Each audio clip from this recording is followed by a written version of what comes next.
আপনারা কেবল আমার স্তুতি গাইবেন, আপনারা কেবলমাত্র আমার প্রশংসা করবেন। জার্নালিস্টরা সকল সরকারি দলের বিরোধী দল। সাংবাদিকতা মোটামুটি একটা স্বাধীন পেশা, মোটামুটি কারো লেজুর বৃত্তি থেকে দূরে থাকা পেশা, কারোর প্রতি ডিপেন্ডিং অ্যাপ্রোচ নেই। তারপরে সেই মানুষগুলো সাংবাদিক কারা? যারা লিটল বিট অফ শিক্ষা বোধ সম্পূর্ণ মানুষ, যাদের মাঝে ইন্টেলেকচুয়ালি সাউন্ডনেস আছে, যারা কোয়ালিটি মানুষ, তারাও জিম্মি দশার মধ্যে পড়েছে। আমরা বহু বক্তৃতা দেই, বহু বিবৃতি দেই, কিন্তু ইন এ ট্রু সেন্স আমিও আশা করি আপনারা কেবল আমার স্তুতি গাইবেন, আপনারা কেবলমাত্র আমার প্রশংসা করবেন।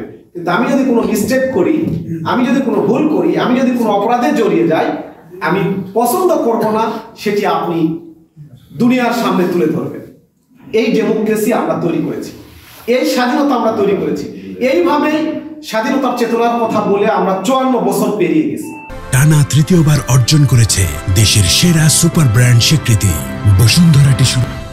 এই স্বাধীনতা পাওয়ার জন্যই পাকিস্তানের জালিমদের হাত থেকে আমরা দেশকে মুক্ত করেছিলাম। এই স্বাধীনতার জন্যই আমরা 75-এর ঘটনা ঘটেছে, 77 এসেছে, 81 এসেছে, 90 এসেছে, 2007 এসেছে, 2014 এসেছে।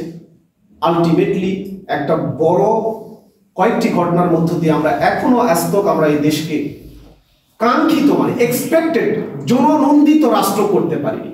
পলিটিক্যালি বায়াস রাষ্ট্র করতে পেরেছি।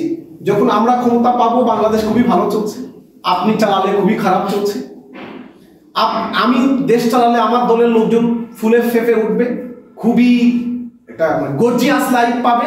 অপোজিশন কারাগারের জায়গা হবে, তাকে ক্রসফায়ারে দেওয়া হবে, হত্যা করা হবে, তার কোনো মানবিক মর্যাদা বলতে কিছু থাকবে না, হিউম্যান রাইটস বলতে কিছু থাকবে না। আর প্রতিটি শাসকের সামনেই তো জার্নালিস্ট এক আতঙ্ক।